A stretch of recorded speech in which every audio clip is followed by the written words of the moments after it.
very much. Well, welcome everybody to this meeting of the River Hamble Harbour Management Committee. The first item we have on the agenda is apologies for absence. I understand we don't have any, so I'm guessing therefore everybody is present. The second item is declarations of interest, which I was going to ask the committee clerk to note all those as previously, unless anybody wishes to add or delete from their interests. I see no hands.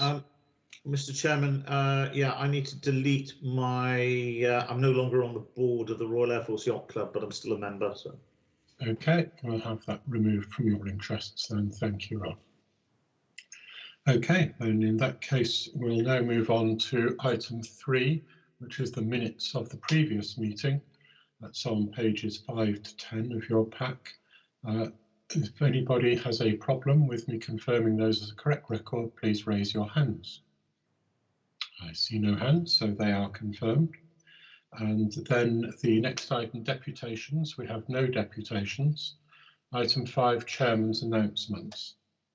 And I've got one announcement I'd like to make, and I'm sure everybody is very well aware of the sad loss of the chairman of our Harbour Board, Keith Evans, at the end of December, the end of last year, which was very, very sad.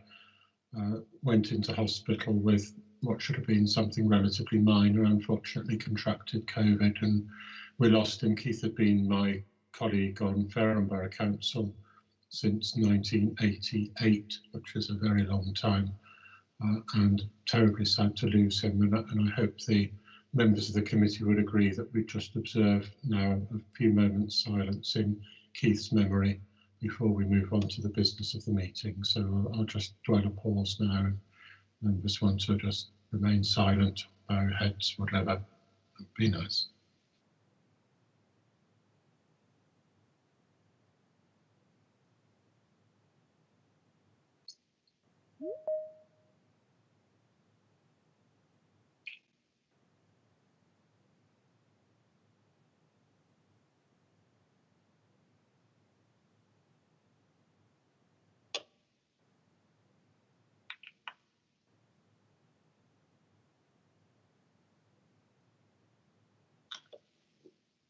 Thank you very much indeed, members. That's very, very good.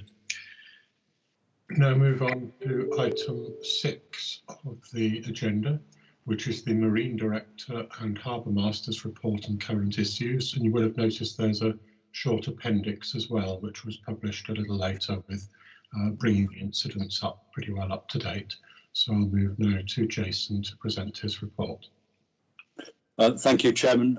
Members, 2 items germane this time. The first is paragraph 6 on the M27 motorway bridge, and I thought you would welcome an update on where we are with this. It's a moving map, this, with last October the Highways England manager declaring that Highways England no longer had funding for the drainage solution to the M27 problem into the River Hamble as part of the Smart Motorways initiative. We were disappointed with that and with the manner in which Highways England had engaged, not exactly in a proactive way. And Councillor Peter Latham, the Vice Chairman of the Harbour Board, elected to write to Highways England to set out again the work that we had done and the drive that we had put into solving that problem, and express his disappointment. That letter was copied into 3 riparian members of Parliament for Eastleigh, for Fareham, and also for Meon Valley. We received a reply back that was very generic in tone. The reply said that they would fulfill their commitment, but gave no indication of how they would do it or when they would do it, and gave no confidence to either me or Councillor Latham that a plan was in place or that there was the drive to do so. We wrote back then in stiffer terms to express again our disappointment with that reply and repeat the 6 questions which we posed in the initial letter, which the respondent had failed to answer. There has to date been no answer to that letter, but of course I will keep you updated as matters develop. That is the M27 bridge. I'll take any questions now on the M27 bridge item before moving on to my next point. Okay, thank you very much. If anyone has a question, please raise your hand. Okay, I think you can carry on, please, Jason. Item 7, Harbour Works consent. The paragraph is self-explanatory. Over the past year, of course, we've faced exceptional circumstances which have led a very, very small number of developers to request extensions to Harbour Works consents, which had 3-year time limits on them. Rather than go through the entire Harbour Works consent process again, we have decided that the following proposal, or the proposal that you see under paragraph 7, would be a prudent way of managing those developments. It would not therefore put a burden on the developer were there no unreasonable cause to do that. Members will recall, most members will recall that the 3-year deadline on our Harbour Works consent was put in place in order not to disadvantage adjacent developers and for certain marinas, yards, developers, individuals, whoever, who had put their applications in to hold a standing approval to the disadvantage of others. So that's why the 3-year timeline was put in place, a very sensible constraint. But in this particular instance, for certain very sensible items, I propose that we recommend to the Harbour Board that procedure set out at item 7. Happy to take questions. Thank you very much, Jason. Any questions or comments? No, you still have the floor. If you'd like to carry on, Jason. Thank you. And finally, with regard to incidents through the year to date, I'd just like people to know that the antisocial behaviour has, with the fine weather, albeit cold water, begun again. Over the course of the past week, we've been managing antisocial behaviour at the Bursledon Bridge with people jumping from the A27 bridge into the river. Also at the slipway at Bursledon, where a local marina has faced a good deal of very unwelcome attention and trespass activity, causing marina staff some alarm. And we've also seen some swimmers down at Hamble Jetty, just to be aware. That completes my report, Chairman. Okay, thank you very much. Any questions or any comments? Okay, then we note that report and we move along now to the environmental update. And Alison, if you're free to present that one, please. Thank you. Good afternoon, everybody. This covers off from December and January primarily, activities relating to the environment management. Key focus during that period was actually on the habitats regulation assessment for the Harbour Works consent, which is in the next item. But aside from that work, just a couple of updates for you, fairly self-explanatory. We now have all the consents required for our seawall repair to the wall that runs around the edge of the Harbour office, so that's good news. We hope to work with the County Council to get that underway later this year. A few maintenance concessions granted also, and positive news on the oyster restoration work being undertaken by the Blue Marine Foundation. We're working with them on their current proposals to reseed more oysters within the Hamble, which is good news. The final item really relates to the Motorway Bridge, which Jason has already covered off in his report. It's included here just for continuity because it often features in this item. Okay, thank you very much indeed, Alison. Does anyone have any questions or comments on that report? Councillor Cooper.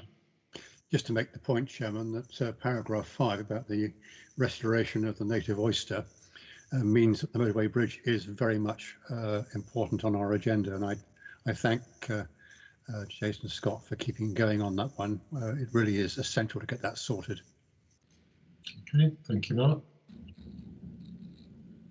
Okay, then the recommendation is that we note and support the report. Anyone to the contrary? No. Okay, then we move on to the next item on the agenda, which is on page 21, and this is the Harbour Works consent application for additional berthing at Universal Marina. Obviously, this is quite a lengthy report there, but the recommendations are on the first page of that report. Jason, would you like to introduce it, please? Thank you, Chairman.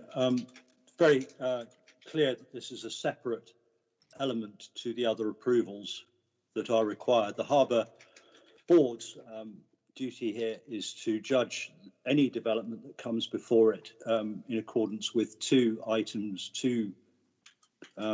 criteria only. One is whether the development can be made environmentally compliant, and the second is whether it has merit from a navigational safety perspective. And it is on those two items that we judge this Harbour Works consent application. Attention of members is drawn to paragraphs 2.2 and 7.3, which set out other considerations from other approvers. I'll move down to my own section, but before I do that, I'll talk about the habitats regulations assessment that Alison Fowler put together over the course of 2 months. This was quite a substantial piece of work that went before Natural England to ensure that they were happy that the development was safe from an environmental perspective. It's unusual because we've not done one of that kind before, but I think we can expect to see more of those types of regulations assessments being required as other Harbour Works consents applications come before us. With regard to navigational safety, I think my comments stand. The developer's application set out a number of issues where the adjustment to the pontoon arrangement proposed would make the arrangements there safer. I would make the comments that I've made in my report. I won't go through them in great detail here, but the one thing I will say is that in the comments that I received, a number of applicants, a number of respondents talked about forcing vessels into the main channel. It's a tricky one, this, but not that tricky. The piece of water outside Universal is characterized by being unusually straight. It is dead straight. There are, in the current configuration, 4 channels available to mariners. There is the current access channel, there is the main channel, there is a small channel between the L run, which for those for situational awareness marks the northern side of the main channel, and then in between the L and the M runs, which is a further inshore series of moorings towards Lints Grove and Hackett's Marshes, there is another run, there's a channel there, and then between the M run and the marshes themselves, there is another channel. So in the current setup, there are 4 dead straight options for mariners of all kinds to navigate down. In the new configuration, were this application to proceed, there would be 3. That is still a large number of options for mariners. And addressing the tender issue, acknowledging that many midstream mooring holders navigate to moorings which are on the Fareham side of the river opposite Mercury and might therefore reasonably use tender access from Swanwick Slipway, there are 2 crossing points that need to be considered. And those crossing points are the Swanwick Bend and also the Crableck Bend, both of which afford unusually good visibility up and down channel, and it cannot reasonably be argued that making crossings at those points is unsafe with the other bylaws and control measures we have in place. So I am mindful of the comments that many folk have made in response to the development, but cannot really reasonably argue that the development could not be made safe. So we've met the environmental threshold, and we've met the navigational threshold. And again, the board's duty is to judge the merits of any proposal on the basis of those two items. And therefore, I am compelled to recommend that the Management Committee recommends to the Harbour Board that we grant Harbour Works consent. But again, I would draw members' attention to the fact that other approvals are required, of course, before any development takes place. Thank you. Okay, thank you very much indeed, Jason. And I guess critically to that would be the Crown Estate release of 42 berths. That is so. Okay, thank you. Right, I've got 3 members so far who'd like to speak, and the first one is Councillor Rod Cooper. Thank you, Mr. Chairman. Considering the Crown Estate have changed their mind on the release of these moorings, I find Universal's attitude completely disingenuous and actually call on them at this point to withdraw this application at this point. The impact that I feel that this would have on river users and the diversity of the river is a step too far. And not to put too fine a point on it, I'll go through some of the points that I've picked up.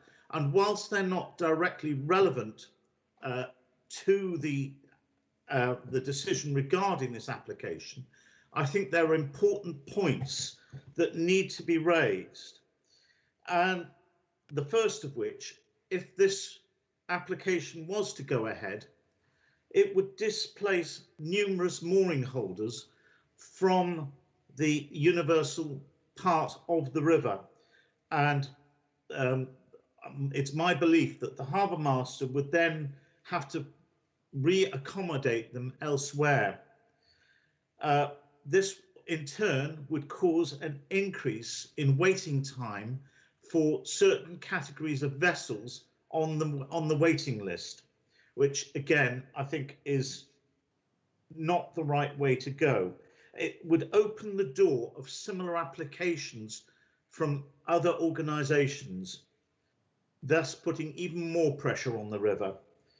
And ultimately, it will price everyday people out of the market that now at this stage in the game are able to afford boating at a reasonable cost, utilising Crown Estate and Harbour Master moorings. I just feel that this application is a step too far, and I call upon Universal to withdraw their application. Thank you, Mr. Chairman.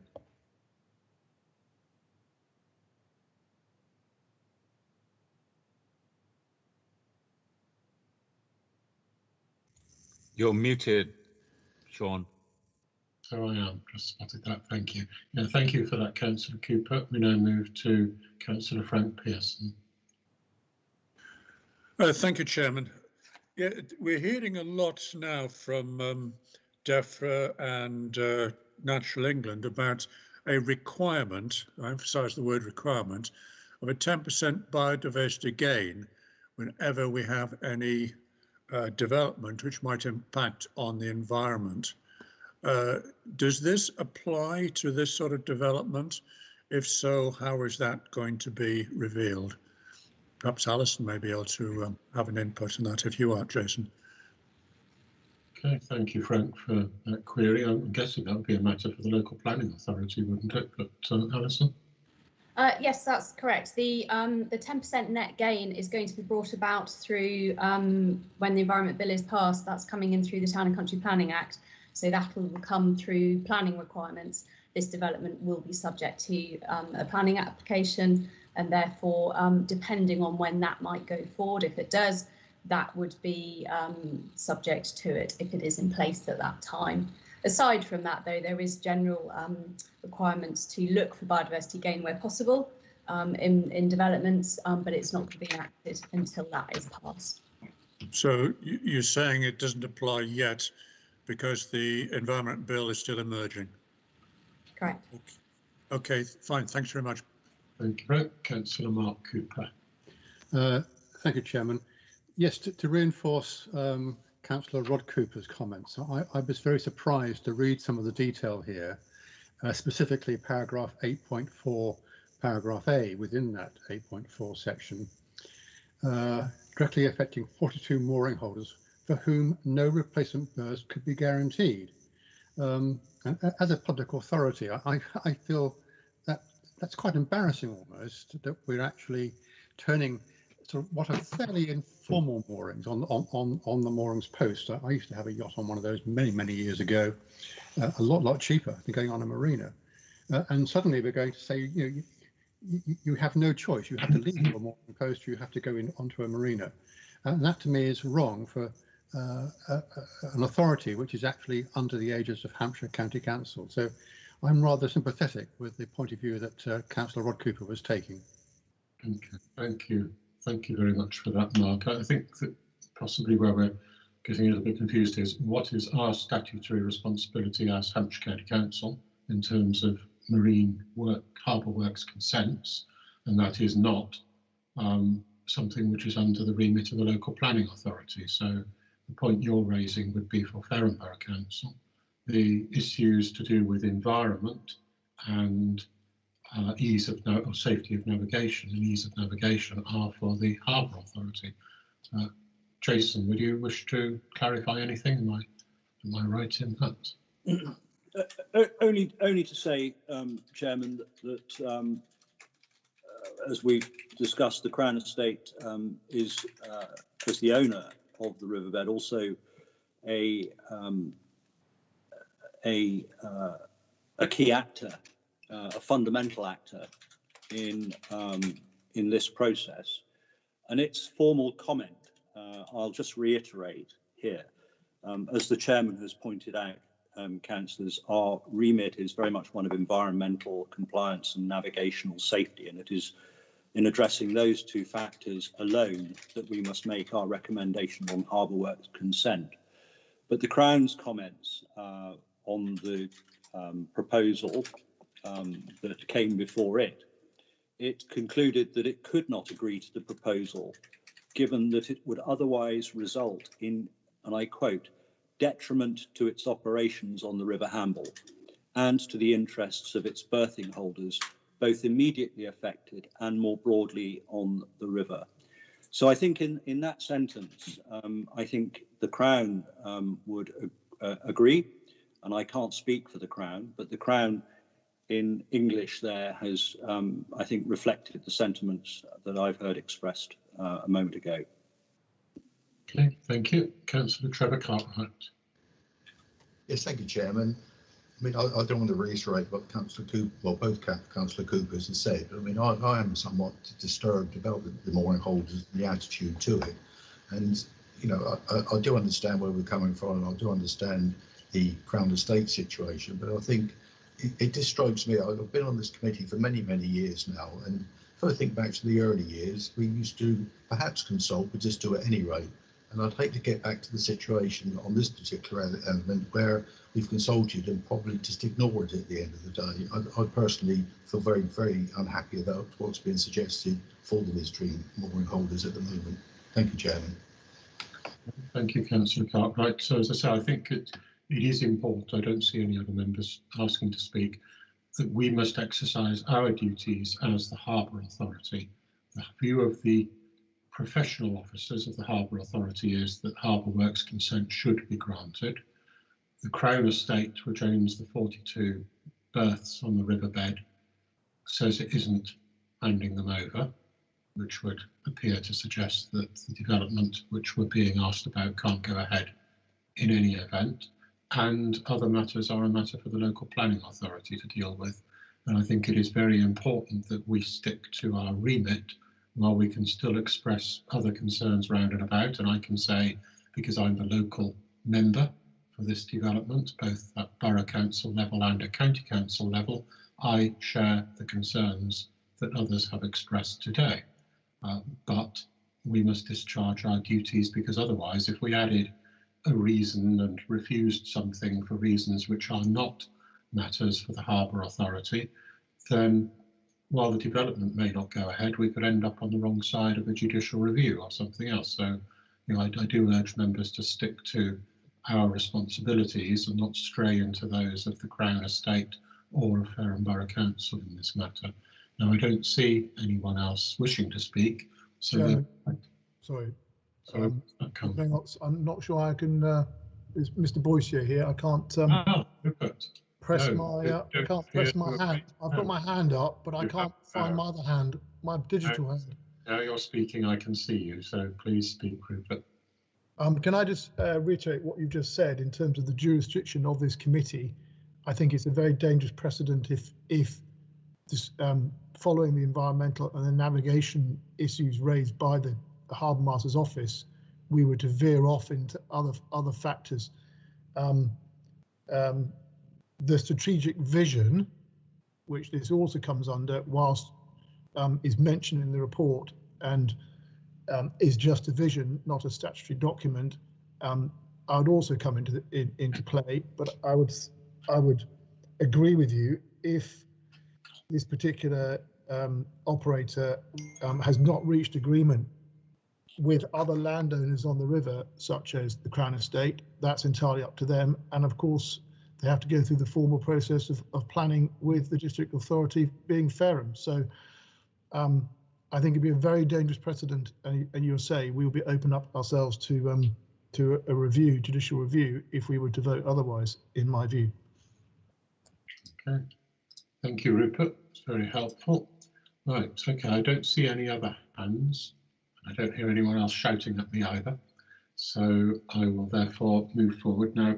On 3 items today, this one, the next one and the one after, we do need to take formal votes. So I'm going to do it by sort of negative assent. So I will ask first whether does anybody wish to express a view of voting against the recommendations. So if anybody wants to vote against the recommendations, please let me know about it now.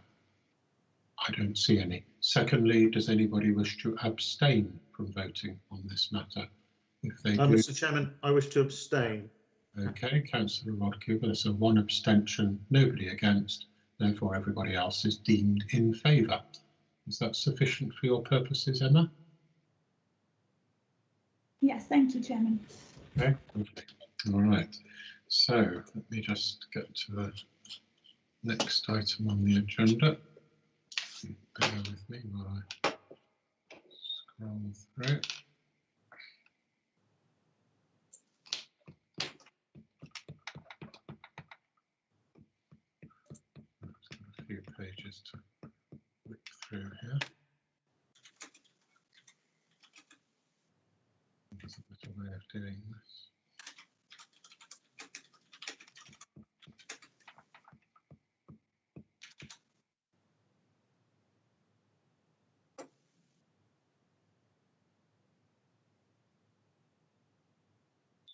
It's a very long report.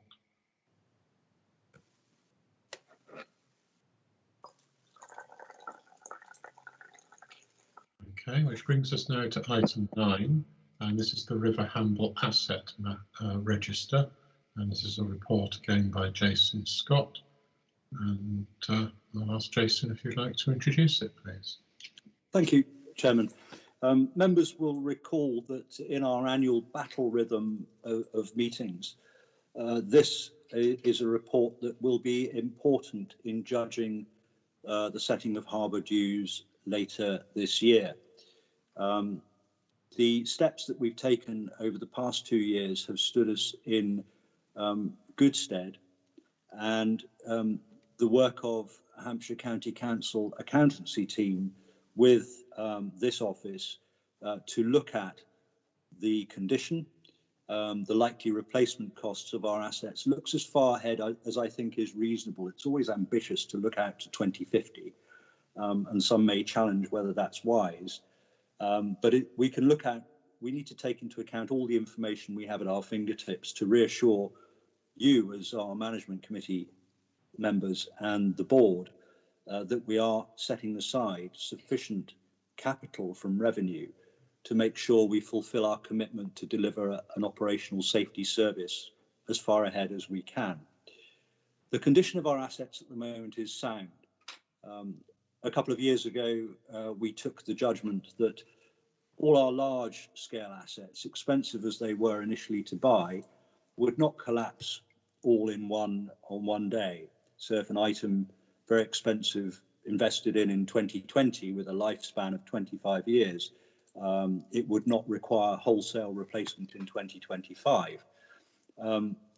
Helping us in that is some of the work that my team are doing here under Dave Shakespeare, Deputy Harbour Master, to sustain those assets in a sensible and prudent way. So the replacement of parts of pontoons, parts of jetties, planks, in-house work that is sensible, generates ownership among the harbour patrol team, and gives us an understanding as best as we can as the true condition of those assets. So our assets are pretty good shape at the moment, but we will be requiring to replace some items over the course of the next few years, and those are set out in the table. There are no surprises. What this does is set down that the £35,000 contribution continues to be judged to be appropriate.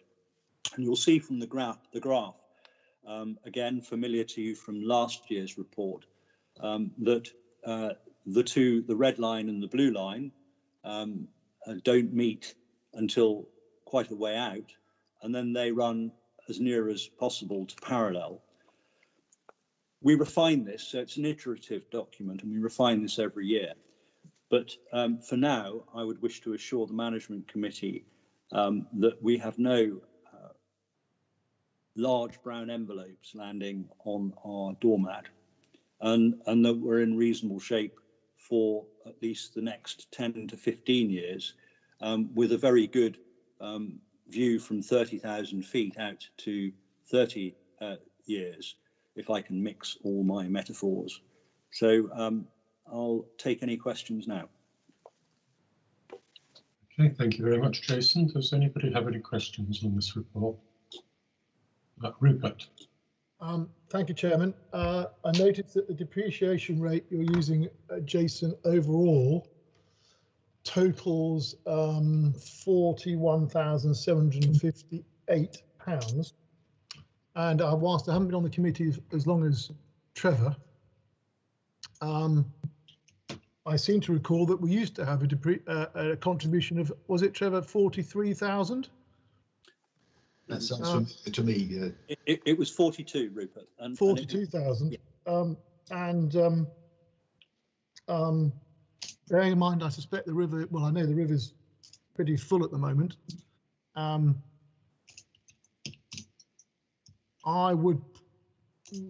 suggest you actually lift your 35 up to 40.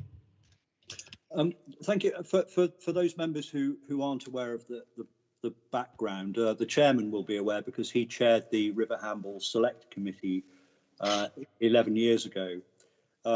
11 years ago, the asset replacement reserve stood at around about £180,000. There wasn't an awful lot of capital there, but harbour dues were set at a rate that was deemed at the time to be too high.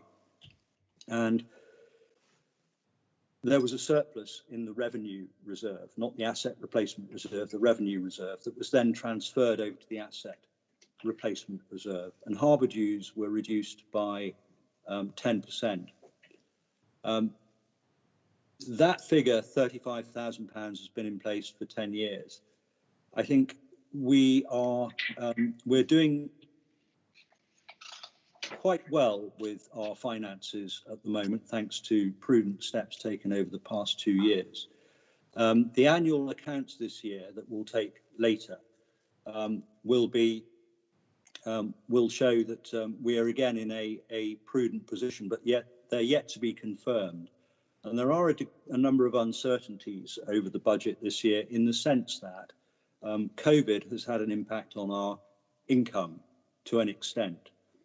And I would like to see, although I have a sense of what that's like, I would like to see the end of year accounts come first, before perhaps making a judgment on that next year. Now, Rupert, you may think that, and there is an argument to be made that we might take a step to increase money into the reserve. But one of the criticisms levelled at us 10 years ago was that it was pre-Harry Potter days, so we were putting money into Gringotts Bank, and we don't really want to be doing that, in my judgment. I think for now, it is worth every year keeping a close eye on that, and I'm sympathetic to Rupert's prudence in putting aside an increased amount. And I think when we look at the annual accounts this year, if there is an opportunity to set aside more money to move that blue line away from the red, let's say out in 2030, 2040, then we might decide on doing that. And perhaps it's something that we might revisit after the annual accounts have been considered. I don't know what Rupert thinks about that. I completely agree with you. If you could just be noted in the minutes, please. Thank you. Okay, thank you very much, Rupert. And now we have Councillor Roger Huckstep. Thank you, Mr. Chairman. I wonder if there's a middle ground in this. We wouldn't want to be in a situation where, say, we're contributing 35k a year for as long as the curve goes, and then suddenly find we have to increase it to 50k or whatever. Why not? Why don't we increase it by the inflation figure on an annual basis? Those increments will be relatively small, but they will build up a gap which hopefully will be sufficient to avoid having to do a big jump downstream. If I may, I think again a very prudent suggestion, and without wishing to suggest for one moment that we kick this into the very short rough, I think it might be a good thing to do to reconsider this after the annual accounts. I would reassure members that when we look at the replacement cost of the structure, we look at the costs of the item at the current time, at the time of presentation of the report. So inflationary costs of materials are included in that judgment and therefore reflected in the graph. Of course,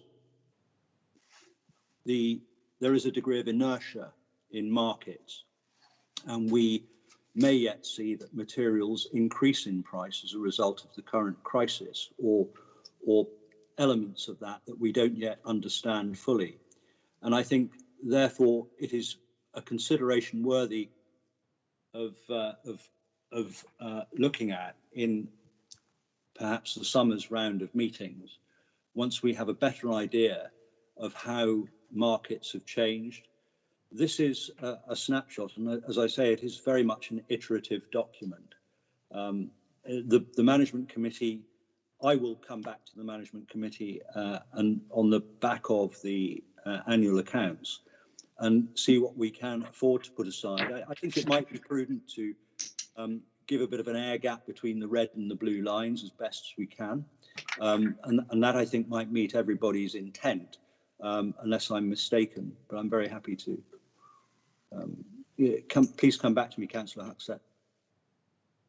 Okay, thank you very much for those comments, Jason. I always think the problem with trying to put in inflation is that what measure of inflation do you use? And the things that we're probably dealing with in terms of asset reserves, it won't be straight CPI inflation, it would be RPI inflation, it might be building inflation, which could be something totally different. I just think it really does get rather confusing to know what measure of inflation to try and build in. But I think the wisest move is probably to leave it for a few more months. Councillor Mark Cooper, next, please. Chairman, a far more prosaic question, and relates to the boats and the engine renewal on a 4-year cycle. I was always given the impression that modern engines are built to much finer tolerances than older engines, and therefore they actually are more reliable now than they ever were before. So it does seem that if you can get £2,500 for them when you sell them on the second-hand market, there's a lot of life left in them. So is that going to be reviewed? It does seem a very, very sort of rapid turnover of something quite expensive. Thank you for asking the question. It's very much an operational decision, I think. What do the boats do? They deliver operational effect. The availability of those assets and the availability of those engines is of the utmost importance to the Harbour Authority. Without them, we could not do our job. And so safeguarding that capability is vital. The motorboat engines are not cheap, but they do deliver in terms of bringing in funding for us. We tow. Each year we earn more money from the work those boats do than those engines cost. So they wash their face. Some years ago, we had a contract with a particular engine manufacturer who had a headquarters down here on the river. And those engines were deemed to be very much the best engines on the market. We watch very closely engine manufacturers and the support that the contractors give out. And we chose to shift to a new manufacturer based on changes in quality. And the engines that we had in place, one of the new engines from the old manufacturer failed out of warranty. And we were not happy with the replacement service. And so we moved over to another one. So the fact that modern engine technologies come on and that these engines ought to last longer, quite often they do not. And it is disappointing, but it is a fact. And so we go with the best we can. We know that we get at least 2.5 years out of them. In fact, the policy before I extended it to 4 years was to replace them after 1 year, and then it was increased to 2.5 years. So we've extended it to 4 years, and we think that's about right. 4 years out of an engine is when it is used pretty much every day, all day. When one puts an outboard engine on a rigid inflatable boat for leisure purposes, is of course used occasionally, quite often, in fact. But very often when one gets into a London taxi, it does not surprise one that the odometer is reading 500,000 miles, and so it is with our engines. We are continually revving them at low speeds because the river speed limit is 6 knots, and they're designed to operate at higher speeds. We need engines of that nature because of the towing capacity that's required. And the safety requirement in terms of acceleration to chase down some of the faster speeding craft. So I think the balance is about right. I've a rather long reply, but I think very much an operational decision. But I'm very glad that it's been raised because it gives me the opportunity to say that is probably one of the most important investments I make. Right, thank you. I do appreciate the answer. Okay, thank you. And Roger again. Thank you, Mr. Chairman. Jason, have you examined the possibility of leasing engines?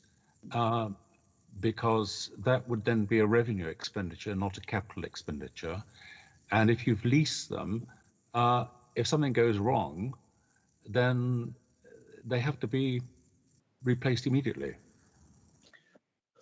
The lease market for marine engines is not there are not many options around.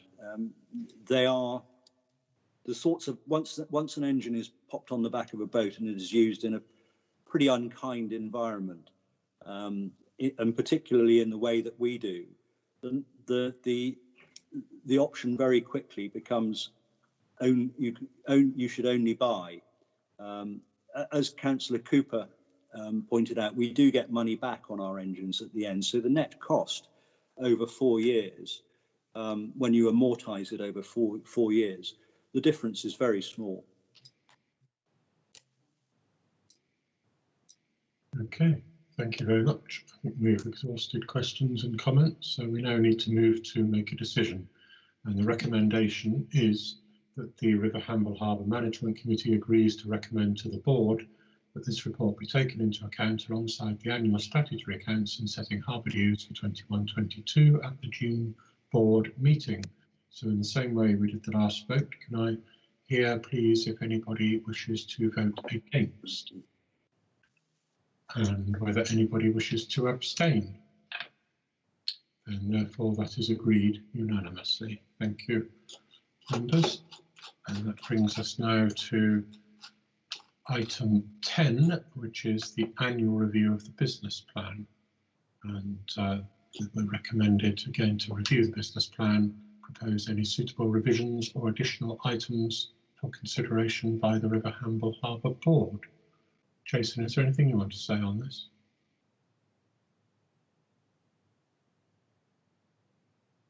Silence, I guess not. Okay, any members got any comments on this? Anything you would wish to review or change and ask the board to look at? I see no one. Okay, then again, we need to have a vote on this item as well. So can I see if anybody wishes to vote against the recommendation or to abstain? Therefore, we are all in favour, so that is agreed unanimously as well. And now we come to the final item on today's agenda, which is item 11, which is the forward plan for future meetings, which is a report for noting, and the items are in the appendix. Anyone wish to comment or ask anything? Alison. Just a point, the date of the Harbour Board meeting has been brought forward. It's the one that follows this, but just for clarification on that paper, it does say it's in April. It's now been brought to the 19th of March. Okay, thank you very much for updating us on that, Alison. Okay, so if that's noted then, that brings us to the end of the meeting, and as it is the end of a municipal year as well, in fact indeed it's the end of the County Council's 4-year term, so I'd like to say to those of us that are facing elections, which will be anybody wishing to continue as a county councillor, good luck. Obviously I might wish more luck to some than others, but I do wish you all good luck in that process, and if anybody is chosen or is not restanding, then thank you very much for the service that you have given as well to Hampshire County Council. So that brings us to the end of the meeting, so thank you very much indeed, and Emma, if you'd like to stop the broadcast.